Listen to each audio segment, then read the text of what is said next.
Hi, everybody. Mo Davis, the Tribeless Outsider. I figure with all this talk about actualization of children and protecting them, I think it's about time we have these discussions because, there has been a lot of grooming of our children. Let's be really serious here. Grooming of our children is something that needs to be addressed because it is happening on a regular level with really young children. But it's not happening in the schools. It's happening in the home, and it comes in the shape and form of purity culture. Purity culture actualizes children so much. How do I know? Well, I'm born and raised as a conservative, in a conservative religion.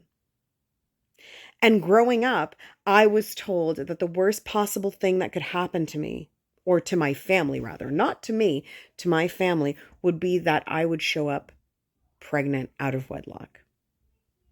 And let me be perfectly clear. I was afraid of this long before I even had my first menstrual cycle. And I had my first menstrual cycle at the age of 9 years old.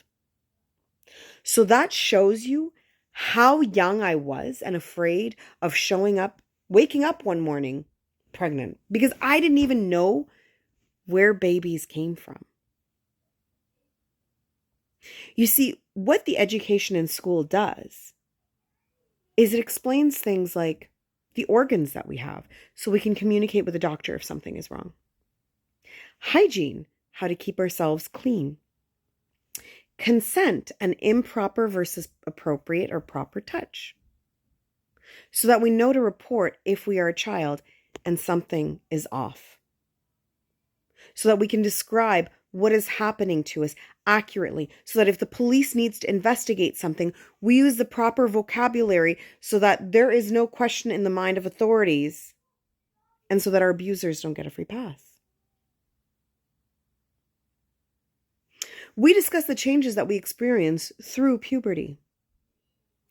We explain menstrual cycle.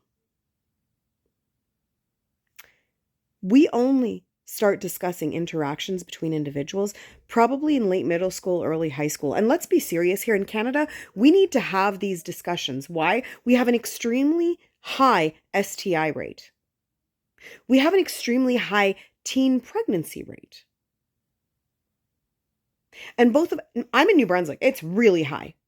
And both of those things, if people are educated and are taught how to respect their bodies and their autonomy, they're more likely to be safe in those situations. They're more likely to be able to better take care of themselves and make informed and consensual decisions. Because let me make something very clear. If you are not informed, you cannot consent. Which also means your children cannot consent to this purity culture that you are spreading to them, because they don't even understand what is going on. Let's talk about the fact that we train little girls not to have children until they are married. Because somehow we are valued down to our reproductive capabilities. And even that is not even in our control, even though it is in our bodies. It is in the control of somebody else whom we haven't even met yet and shouldn't meet for at least another 2 decades. In some cases, they end up meeting them early, unfortunately.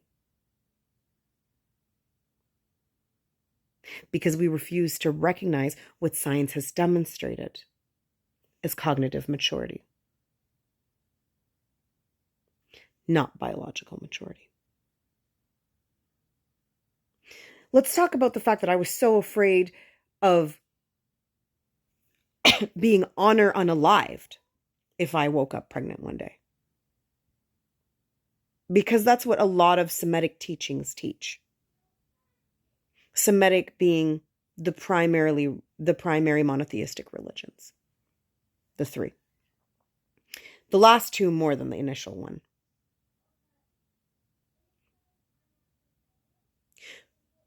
We're taught that we as women are, or females, people with female reproductive organs,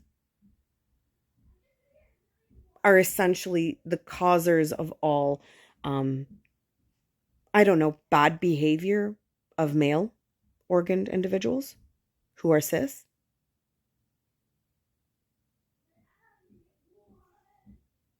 Zero accountability. Let's talk about FGM, which is still a very common practice, even here in North America, where you have little girls as young as 2, 3, 4 years old going through FGM. And if you do not know what FGM is, trigger warning, it is extremely horrifying, but please Google it. And we practice this on little girls. And we don't explain to them why they are subjected to this kind of torture.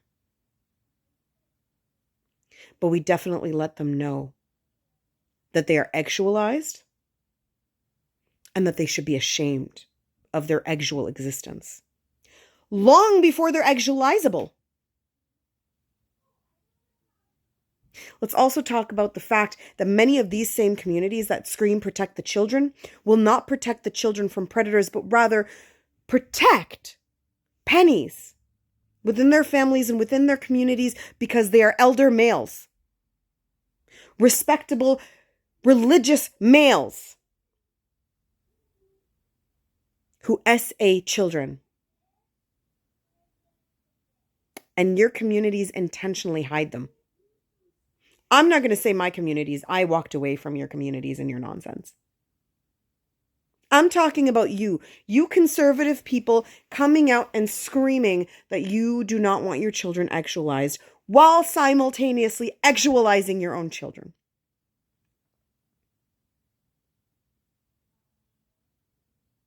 You have made children so afraid of having an intimate connection with someone else on a physical level that as they grow up, their capacity to develop an intimate relation psychologically and emotionally with someone else is also depleted.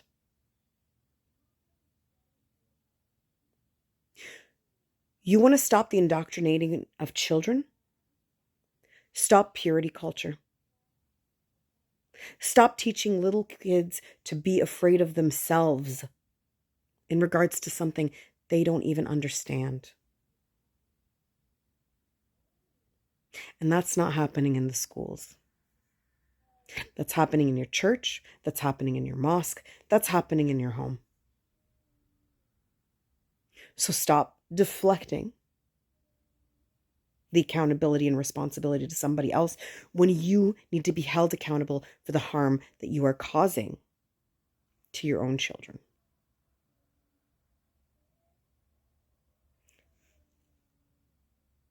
I hope the right ears hear this and start to think about it. And by the way, the pennies do strike your kids. And let me tell you that when a penny struck me, affected my life, those same adults who had no problem threatening to disown me also had no problem defending the penny.